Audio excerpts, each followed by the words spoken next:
वंदे मातरम। जय हिंद। मैं चक्रधारी संक्रांत न्यूज से प्रमोद त्यागी। अगर किसी को सच सुनना पसंद ना हो तो कृपया करके उनके लिए हमारी ये वीडियो नहीं है। आज हमारी मुलाकात एडवोकेट अनिल डी पांडे जी से, जो हाई कोर्ट में वकालत करते हैं, उनसे हुई है, और जो बीजेपी के प्रवक्ता उत्तर भारतीय मोर्चा के हैं और विधायक प्रभारी भी हैं। अभी वो शाहजहांपुर उत्तर प्रदेश से अपने प्रचार के लिए बीजेपी के द्वारा गए हुए हैं, और उनकी टीम भी पूरी की पूरी वहां पर काम कर रही है। किन्हीं कारणों से जो उत्तर भारतीय लोग यहाँ पे हैं उनको भेजने के लिए ये यहाँ पे आए हुए हैं, और उत्तर भारतीयों को भेज रहे हैं ताकि उत्तर भारतीयों की कोई भी वोट विफल ना हो जाए, और ये इसी काम में यहाँ पर जुड़े हुए हैं। अभी इनसे करते हैं कुछ बात। नमस्कार। उत्तर प्रदेश में हमारे चुनाव है के 7 चरणों में। वहाँ हमारी ड्यूटी लगी थी। हमारे सीनियर लोग यहाँ के लगाए थे। शाहजहांपुर गया था। वहाँ ब्रज क्षेत्र का मुझे 6 जिला मिला था। माननीय जेपी सिंह थे, हमारे सीनियर थे, सह प्रमुख भी थे हमारे साथ में, और एक टीम को वहाँ 6 विधानसभाओं में बांटा गया था। वहाँ गया मैं, उत्तर प्रदेश से देखा, वहाँ के पब्लिक का मन देखा, और वहाँ पब्लिक का विचार सुना पार्टी के प्रति। बीजेपी पूरा बीजेपी में था, क्योंकि हमारी योगी जी ने इतना अच्छा काम किया है, चाहे रोड हो, चाहे सड़क हो, चाहे ब्रिज बनना हो, चाहे शौचालय हो, जो भी हमारे माननीय पंतप्रधान मोदी जी ने जो भी योजना दी है, सारी योजना से सब लोग खुश है और सब तक पहुंचा है। और इसके पहले लेकिन सर, अखिलेश तो बोल रहे हैं, भगवान कृष्ण उनके सपनों में आके बोल रहे हैं कि राज्य तुम्हारा होगा, 10 मार्च को आप गद्दी पे बैठेंगे। कृष्ण जी और श्री राम जी एक ही रूप है, हमारे भगवान है वो। अब उनके सपने में कैसे आता है, क्या आता है, तो सपना तो वही देख सकते हैं, वही बता सकते हैं। मैं आपको बताऊं, जो भी अधूरा था वो पूरा हुआ, योगी राज में पूरा हुआ। एक इंसान को वहाँ पब्लिक को क्या चाहिए? अगर बच्चा पैदा हो रहा है तो उसके लिए कहाँ बच्चा पैदा होता है? हॉस्पिटल चाहिए। फिर बच्चा बड़ा हुआ, थोड़ा खेलने हुआ, तो उसके लिए गार्डन चाहिए। गार्डन नहीं बना है, ना हॉस्पिटल बना है, ना बच्चा बड़ा हुआ तो स्कूल जाएगा, स्कूल नहीं बना है। क्या डेवलप था? कुछ नहीं डेवलप था। हम लोग यूपी में गया, देखा, यूपी की पब्लिक त्रस्त थी। वहाँ इलेक्ट्रिक के तार पर कपड़े सुखाए जाते थे अखिलेश के राज में। अभी 24 आवर्स लाइट रहते हैं, हर घर पे शौचालय है, रोड है, सड़क है, हाईवे है। और अखिलेश उनके कैसे आएंगे सपने में? जिन्होंने कार सेवकों को सीधा ऑर्डर दे दिया, उन्हीं के पिताजी थे, गोली मार दो, और उन्हीं के लिए मंदिर बना रहे हैं हमारे योगी जी। चाहे बनारस में देखिए कॉरिडोर हो, मथुरा का भी पारी आ गया है, मथुरा में भी होगा। बनारस में देखिए अयोध्या मंदिर, भव्य मंदिर बन रहा है। और उनकी सरकार में क्या हुआ था? जो राम को चाहने वाले थे उनके ऊपर तो गोली बरसाई गई थी। सर, एक कल समाजवादी पार्टी के विधायक ने बोला था कि जो गाय बूढ़ी हो जाए, दूध देने के लायक नहीं रहे, या संविधान में ऐसा लिखा है कि उसको मार देना चाहिए, कटवा देना चाहिए। अब तो उनकी सोच के हिसाब से आपकी सोच क्या है? अब उनकी सोच पे तो मुझे हंसी आती है कि ये बताइए, जो गाय जब तक दूध देती है तब तक तो दूध लेते हैं ना, सब लोग दूध पीते हैं ना। और जो माँ अपनी बुढ़ी हो जाए तो करने लायक नहीं रहे, कुछ सेवा नहीं करेगी अपने बच्चों को, तो माँ को मार के फेंक देना चाहिए। ऐसा करेंगे अपने माँ के साथ में? तो गाय के बारे में, गाय तो माँ मानी गई है, गाय के बारे में कैसे करेंगे? ऐसा बोल सकते हैं? ऐसे बोलने पे हम कोई कमेंट ही नहीं कर सकते। जो माइंड में आए, उनका दिमाग जो है वैसा बोला, लेकिन इसका हम सपोर्ट नहीं करते। जो बोले हम लोग अपना शब्द वापस लें, उसके आगे हम कुछ नहीं बोल सकते। पश्चिम उत्तर प्रदेश में क्या हाल है आपकी पार्टी का? और जैसे कि जाटों के समुदाय से राकेश टिकैत बहुत बदनाम कर रहे हैं बीजेपी को, और जयंत चौधरी और अखिलेश दोनों एक साथ में सत्ता में आने की कोशिश कर रहे हैं, उसके बारे में आप क्या कहेंगे? चोर चोर मौसेरे भाई। अब जैसे उनका है थिंकिंग है पब्लिक के प्रति, वहाँ की जनता सब करेगी, जो भी करेगी जनता जनार्दन करेगी। हम अभी नहीं बोल सकते। 10 मार्च के बाद सब पिक्चर क्लियर हो जाएगा। हम 300-350 के ऊपर जा रहे हैं वहाँ, और योगी सरकार बन रही है। अब वो क्या बोल रहे हैं, दोनों जन एक ही दिमाग के आदमी है, बोलने दो, उसके बारे में हम कुछ नहीं बोल सकते। आदमी को संविधान ने, हमारे देश ने बोला है राइट टू स्पीच, बोलने का अधिकार दिया है, तो बोलने दो। जिसका दिमाग में आएगा, 10 तारीख के बाद सब पिक्चर क्लियर हो जाएगा। जब भगवा लहराएगा यूपी में, हिंदू राज फिर से कायम होगा। सर, सपा के एक विधायक ने मेरठ में कहा था कि यहाँ पे हिंदू गर्दी चल रही है। 10 मार्च के बाद में सारी हिंदू गर्दी निकल जाएगी, फिर से हमारा राज आएगा। उसके बारे में क्या? अब इसके पहले किसका राज था आप समझ ही सकते हैं। आप पत्रकार हैं, पढ़े लिखे हैं, आपके पास खुद है। कौन था राज कर रहा था, कौन नहीं कर रहा है, कौन क्या बोल रहा है, उसको बोलने दो। धरती वीरों से खाली नहीं है। हमारे आपको मैं बताऊं, मैं क्योंकि हिंदूवादी हूँ और हमने सीखा है कि ब्राह्मण भी हूँ। हिंदू आज जब रावण का वध करके राम आए थे तो राम ने बोला कि विभीषण को दे दो, राज दे दो, लंका का पूरा राज दे दो। तो अंगद ने पूछा श्री राम जी से, आप एक सन्यासी आदमी, विभीषण ही तो एक सन्यासी है, सन्यासी को राज कैसे दे रहे हो?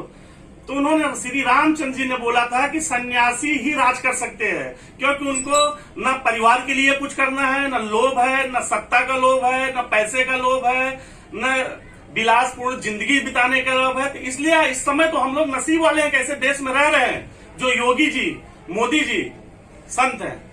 संत किसके लिए कमाएंगे? वो देश की केवल सेवा कर रहे हैं। ऐसे ही राजा मुझे चाहिए, ऐसे ही राजा शासन करेगा तो ही देश का भला होगा। और दूसरा सत्ताधारी आएंगे तो देश चौपट हो जाएगा। इसलिए मैं सभी जनता जनार्दन से अपने माध्यम से मैं अपील करना चाहता हूँ कि ऐसे राजा न मिले थे न मिलेंगे। इसलिए सन्यासी ही सही राज कर सकता है। हम नहीं बोले, श्री राम जी बोले हैं, रामायण में देख लीजिए, ऐसा प्रसंग आया है। तो यही योगी और मोदी जी ही देश में राज करेंगे और फिर से आएंगे। हम 350 के प्लस यूपी में जा रहे हैं, पब्लिक ने मन बना लिया है। सर, उत्तर प्रदेश में एक आज की डेट में बहुत फॉलो पे चल रहा है कि योगी जी सीधा बोल रहे हैं कि कुछ बच्चे हैं उनको ठोक देंगे। देखिए, क्राइम तो खत्म हो गया है 5 साल में और ये इन्होंने बहुत बड़ा कदम उठाया। क्राइम जो भी करने वाला इंसान जो भी हो, चाहे कोई भी मजहब का हो, कोई भी जात का हो, जो क्राइम करेगा, हमारे हिंदू में भी अगर कोई रहे, क्राइम अगर करेगा, गलत करेगा, देश के साथ किसी के साथ अन्याय करेगा तो उसको सजा मिलेगी। और जो योगी जी ने किया है वो 100% सही किया है। हमारे आज यूपी में चला जाए, पहले जाने पे 8 बजे के बाद माताएं बहनें नहीं निकलती थी, आज एकदम भय खत्म हो गया है। यूपी जो है एकदम साथ, मुंबई जैसे सब लोग घूम रहे हैं, क्राइम एकदम खत्म हो गया है यूपी में। इसलिए जो योगी जी ने किया ना वो सराहनीय काम है। और योगी जी रहेंगे तो और भी अभी कितने सारे क्राइम चले गए, कितने सारे क्रिमिनल अंदर हैं। जो इस समय इलेक्शन के समय निकलते थे ना, उनके सामने कोई कैंपेन नहीं कर सकता था, आज सारे क्रिमिनल लोग अंदर हैं और सही से चुनाव प्रचार चल रहा है यूपी में। सर, योगी जी ने 3 महीने पहले एक बयान दिया था कि 2022 में अगर हमारी सरकार आती है तो उत्तर प्रदेश से लोग बाहर काम करने के लिए नहीं जाएंगे, बल्कि बाहर के लोग उत्तर प्रदेश में काम करने के लिए आएंगे। उन्होंने दिखा दिया हो, उन्हें जो बोला था। आज नोएडा में एयरपोर्ट बन रहा है, देश का सबसे बड़ा इंटरनेशनल पोर्ट बन रहा है। उसमें कितने एम्प्लॉय जाएंगे, कितने एम्प्लॉय को नौकरी मिलेगी। वहाँ इंडस्ट्री सेटअप किए हैं, वहाँ हाईवे बन रहे हैं, इतने बड़े बड़े राजमार्ग बन रहे हैं। हमारा अयोध्या में काम कर रहा है, कितने मजदूर लगे हैं, तो उनको रोजगार मिल रहा है ना यूपी में। सबसे बड़ी फिल्म इंडस्ट्री बन रही है। फिल्म इंडस्ट्री जो बॉम्बे में थी, किसी को फिल्म इंडस्ट्री देखने का शौक होता था महाराष्ट्र में आता था, लेकिन आज हमारे यूपी में नोएडा में बन रहा है, सबसे बड़े एयरपोर्ट बन रहे हैं। ये सब जितने काम सेटअप हो रहे हैं, जितने उद्योग आ रहे हैं, बड़े बड़े पूंजीपतियों ने निवेश किया है, उनके साथ मेमोरेंडम ऑफ अंडरस्टैंडिंग हुआ है यूपी में, तो रोजगार मिलेगा। योगी जी जो बोले सब पैसा और सच है और मिल रहा है वहाँ रोजगार सबको। 2022 में योगी जी, जैसा कि लहर चल रही है, योगी जी आने का पूरी उम्मीद है। और उसके हिसाब से अगर 2022 में योगी जी आते हैं तो क्या उत्तर प्रदेश के अंदर बड़े बड़े कॉल सेंटर्स, बड़ी बड़ी कंपनी विस्तार करेंगी? वो ऑलरेडी उनके दिमाग में है। मैंने उनका स्पीच सुना था, भाषण सुना था, वो सब चीज हुआ भी है ऑलरेडी। आज टूरिस्ट प्लेस हमारे बनारस बना दिया। आज कितने देशों विदेशों से आ रहे हैं बनारस देखने के लिए। हमारे बनारस एयरपोर्ट से 15 मिनट में, जो दूरी हम लोग पौना घंटा 1 घंटे में जाते थे बनारस, ये पहुंचते थे एयरपोर्ट से बनारस सिटी में, लंका में पहुंचते थे, BHU तक पहुंचते थे, आज 10 मिनट में पहुंच रहे हैं। तो 100% होगा, उसमें बोलने नहीं। और बीजेपी पार्टी ऐसी है कि जो वादा करती है वो पूरा करती है, जो वादा करती है वो निभाती है। सर, जैसे कि अब से पहले व्यापारी लोग जाते थे यहाँ पे, जैसे व्यापारी लोग जाते थे व्यापार करने के लिए और वो बुनियाद रखने से पहले ही बर्बाद हो जाते थे, या उनका अपहरण हो जाता था या मर्डर हो जाता था। क्या अब उत्तर प्रदेश में ऐसी संभावना है? इस समय हमारे उत्तर प्रदेश में 100% पूरा एकदम क्लियर है। क्राइम एकदम कम है। जो क्रिमिनल लोग हैं दिब्बत के बिल में बैठ गए हैं, बाहर नहीं निकल रहे हैं, वो हर जनता जानती है, हर लोग जानते हैं, वहां के सब जनता जान रही है। ये अभी कोई भी आदमी अपने फ्री है, कोई भी बिजनेस करे। और योगी सरकार आई तो अगले, अभी तो 5 साल देखे ना, अगले 5 सालों में क्या क्या विकास होगा हम बोल नहीं सकते। तो शंघाई जैसा, बाहर जैसे बैंकॉक जैसा यूपी बनने जा रहा है। और हमारा यूपी फिर भगवा लहराएगा। यूपी सरकार है। मैं आपको बोलता हूं, मैं उत्तर प्रदेश से ही बिलोंग करता हूं, क्योंकि हमारा वहां मातृभूमि है। बॉम्बे तो हमारा कर्म भूमि है। हमारा एक विधानसभा है, पट्टी विधानसभा बोलते हैं। वहां पट्टी विधानसभा में हमारे आदरणीय मोती सिंह जी 1996 से बीजेपी का विधायक हैं। तभी योगी जी भी नहीं थे, मोती सिंह जी ने जीते थे। एक बार बीच में बाहरी आ गए थे, लेकिन हमारे पट्टी विधानसभा के क्षेत्र में सारे पब्लिक ने मन बना लिया है। कोई भी मजहब के, हमारे हिंदू भाई हो, ब्राह्मण, क्षत्रिय, शूद्र, वैश्य, उनके माइंड में है कि जो बाहरी आए हैं, इलेक्शन लड़ रहे हैं इस विधानसभा में, उनको हम वोट नहीं करेंगे। हम वोट अपने मोती सिंह जी को ही करेंगे। और इस बार भी हमारी पट्टी विधानसभा प्रचंड मतों से जीत रही है। और आदरणीय हमारे राजेंद्र प्रताप सिंह और मोती सिंह जी जीत रहे हैं। और जीत का परचम एकदम अभी पिक्चर क्लियर हो गई है और जीत रहे हैं। और विरोधी लोग सब वहां से भाग जाएंगे। सर, अखिलेश बोलते हैं 20-80 और योगी जी बोल रहे हैं 90-10। अब आंकड़ा तो कुछ भी बोले, जैसे एक बच्चा है उसको कॉन्फिडेंस नहीं रहता कि मैं एग्जाम में नहीं पास हो, अपने माँ बाप क्या बोलते हैं कि मैं 100% रिजल्ट लाऊंगा। 100% वो तो रिजल्ट जब आउट होगा तो पिक्चर क्लियर हो जाएगी। अब ज्यादा दूर कहाँ है, 10 मार्च आ रहा है। आप भी देखेंगे, हमारे पत्रकार भाई लोग, हम भी देखेंगे। 90-10 का योगी जी का क्या इशारा है? 90-10 का जो इशारा है योगी जी है भाई। अब योगी जी के बारे में योगी जी जो बोल दिए, उनके मुखारबिंद से जो निकला है, क्या ये 100% सही है। क्या ये इशारा तो नहीं है कि 10% में सब और 90 में हम? शायद यही है, लेकिन अभी हम बोलना नहीं चाहते हैं। अब योगी जी संत आदमी, उनके जो मुखारबिंद से निकला है 100% सही होगा। और आप लोग देखना, वो 100% सही होगा। उत्तर प्रदेश पश्चिम के बारे में आप क्या कहेंगे? उत्तर प्रदेश पश्चिम भी हम जीत रहे हैं। पूरा पश्चिम, उत्तर, दक्षिण, चारों तरफ लहर है, चारों तरफ लहर है। सर, जैसा कि राकेश टिकैत ने 13 महीनों तक दिल्ली को जाम करके रखा और भारतीय जनता पार्टी की छवि बदनाम करने की कोशिश की, ऊपर से जयंत चौधरी अखिलेश के साथ में लग गए। और इस तरह की सिचुएशन देखते हुए अभी उत्तर प्रदेश में जाटों का माहौल क्या है? जाट भाई भी हमारे समझ रहे हैं, क्योंकि किसान को जो फैसिलिटी मोदी सरकार में मिला है, जो भी फैसिलिटी, जो भी फंड किसानों के लिए आ रहा है, जो हम लोग अभी हमारे प्रतापगढ़ के बाजू में अमेठी है, यूपी का सबसे बड़ा वाला जो यूरिया खाद बनती है, सबसे बड़ा प्रोजेक्ट योगी जी ने लाया, वहां बन रहा है। और किसान सुखी है, हर आदमी को राशन मिल रहा है, किसान को जो भी फंड है वो मिल रहा है। योगी सरकार ने भी कर्जा माफ किया है किसानों को, किसान वहां खुश है। रही बात जाट सरकार के, टिकैत जी 13 महीना किए, रोड जाम किए, तो क्या रोड को उठा के लेके गए? क्या सक्सेस हुए? क्या 13 महीने में उठा के लेके चले गए? अपने ही पब्लिक को परेशान हुए। फिर सरकार ने जो नीति बनाई थी, वो सरकार ने पब्लिक के लिए, हमारे मोदी जी ने जैसे वो चाहते थे वैसे भी किए, ठीक है। उसके बाद भी खुश नहीं है। तब वो टिकैत जी जो बोल रहे हैं, जो कर रहे हैं, भाई everything is king of own thinking. Tikait ji के जो माइंड में आता है कर रहे हैं। टिकैत जी के लिए मैं बधाई देता हूँ। राकेश टिकैत ने एक मंच पे, न्यूज मंच पे, पीछे बैकग्राउंड में भगवान श्री राम के मंदिर की उसको देख के हुए, झांकी को देख के वो भड़क गए थे। इसके बारे में आप क्या कहते हैं? अब उनकी थिंकिंग है, उनका दिमाग है, उनको तो भड़कना नहीं चाहिए, क्योंकि वो इंसान है टिकैत जी, और हिंदू राष्ट्र में रहते हैं, धर्म को मानते भी हैं।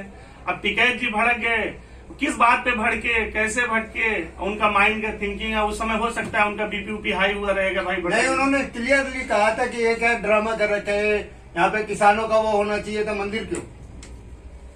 मंदिर क्यों है, कैसा है? अच्छा, मंदिर तो बन रहा है ना। ये देश के सबसे सर्वोच्च न्यायालय कौन होता है? Supreme court. मोदी जी ने नहीं ऑर्डर पास किया है, योगी जी ने नहीं किया है, देश की सुप्रीम कोर्ट पे ही सबसे उच्च न्यायालय ने ऑर्डर पास किया है। तो उनको भरोसा करना चाहिए हमारे न्यायपालिका में। न्यायपालिका से बड़ा कोई नहीं है। न्यायपालिका भरोसा करना चाहिए। अगर उसके ऊपर भी टिप्पणी कर रहे हैं तो उनकी थिंकिंग है, उनके दिमाग के बारे में हम कुछ नहीं बोल सकते टिकैत जी का। आज के लिए मुजफ्फरनगर दंगे और कैराना के वापसी, इसका बहुत जिक्र चल रहा है सर। कैराना में तो एक समय ऐसी हालत हो गई थी कि लोग अपना हिंदू भाई लोग लिखते थे ये घर बिकाऊ है, ये घर बिकाऊ है, और सस्ते दामों में बेच के चले जाते थे। लेकिन वहां जितने भी क्राइम थे सब योगी जी ने खत्म कर दिए हैं। एक एक क्रिमिनल का गिन के लिस्ट बना के पूरा सबके ऊपर केस FIR दर्ज हुआ है। आज कैराना में बहुत शांतिपूर्ण चुनाव हो रहा है और वहां भी हम जीतेंगे। 10 मार्च को पिक्चर क्लियर हो जाएगा, वहां भी जीतेंगे।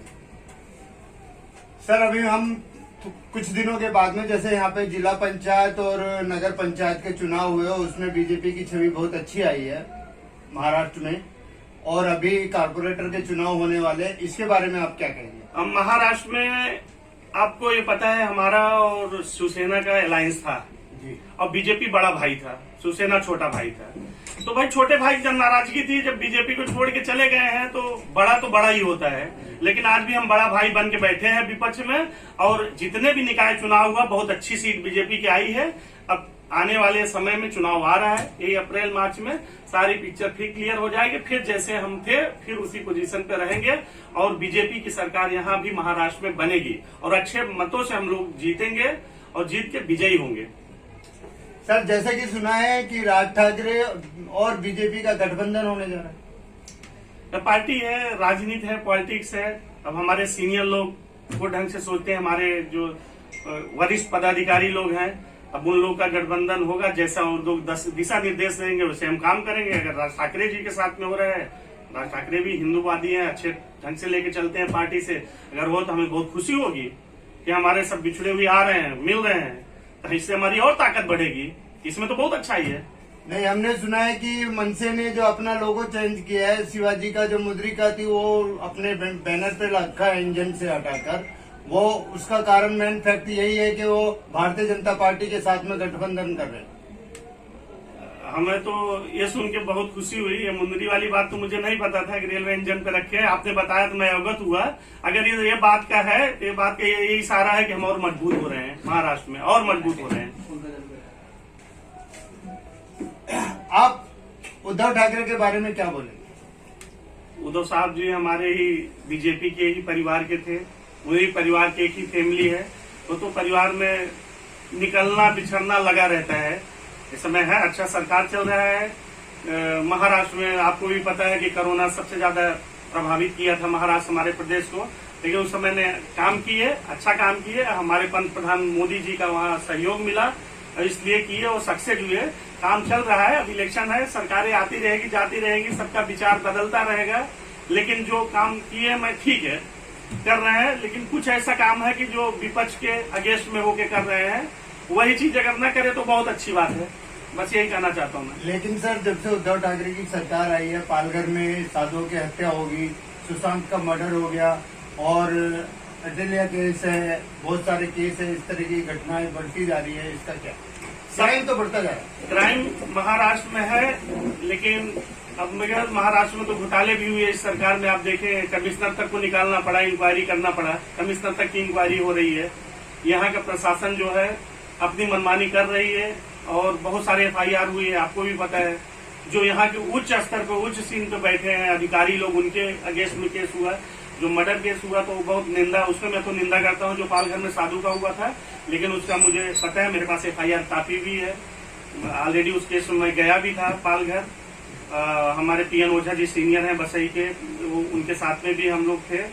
लेकिन सबका इंक्वायरी चल रहा है और जितने भी हैं सबको सजा मिल रही है और मिलेगी सजा, 100% मिलेगी। सर मैं एक बात और जानना चाहूंगा, क्या उद्धव ठाकरे बाला साहब ठाकरे के विचारों पे चल रहे हैं? हमारे आदरणीय बाला साहब ठाकरे जी जो थे हिंदुत्ववादी थे, हिंदू को मान के चल रहे थे। उन्होंने तो आज तक कभी नहीं गवर्नमेंट में न इलेक्शन लड़े थे, न कभी कोई पद लिया था, न कोई मिनिस्ट्री लिए थे, बल्कि अपने रिमोट से सबको काम कराते थे। तो ये तो उनका पद पे चलना हुआ नहीं हुआ, तो नहीं समझो नहीं चल रहे हैं, क्योंकि उनका अलग छवि थी। अभी ये तो मिनिस्ट्री में आ गए हैं हमारे। अब इनको भाई हर आदमी का अलग अलग थिंक होता है, हर अलग अलग विचार होता है। इनका विचार है कि नहीं आना चाहिए, हम लोग सरकार में रह के काम कर सकते हैं, तो सरकार में रह के कर रहे हैं। और ये 3 पहियों की जो सरकार है ना, ये किसी तरह चल रही है। 3 पहिए 3 चक्के होते हैं जो अलग अलग ढंग से भाग रहे हैं। तो बीजेपी के साथ में थे सर, कहीं ऐसा तो नहीं है कि शिवसेना ने तिगाड़ी सरकार के साथ में गठबंधन करके अपने भविष्य पे लात मार? अब वो तो आने वाला वक्त बताएगा कि किसके साथ जाएंगे, किसके साथ नहीं। फिलहाल तो अभी चल रहे हैं, इलेक्शन आने दो, इलेक्शन जल्दी आएगा, उसके बाद सब डिसाइड हो जाएगा, सब पानी का पानी, दूध का दूध हो जाएगा। चलने दो। अनिल डी एडवोकेट जी से हमारी बात हुई, जो भारतीय जनता पार्टी के प्रवक्ता है। उन्होंने अपने विचार व्यक्त किए और सारी की सारी हमने उनसे बारीकी से डिटेल ली और उन्होंने बेबाकी से अपना जवाब दिया। इसी के साथ देश की सच्चाई के लिए, देश के लिए जीना, देश के लिए मरना। अगर आपको हमारी ये वीडियो अच्छी लगे तो लाइक करें, शेयर करें, कमेंट करें, सब्सक्राइब करें और बेल आइकन जरूर दबाएं। वंदे मातरम, जय हिंद।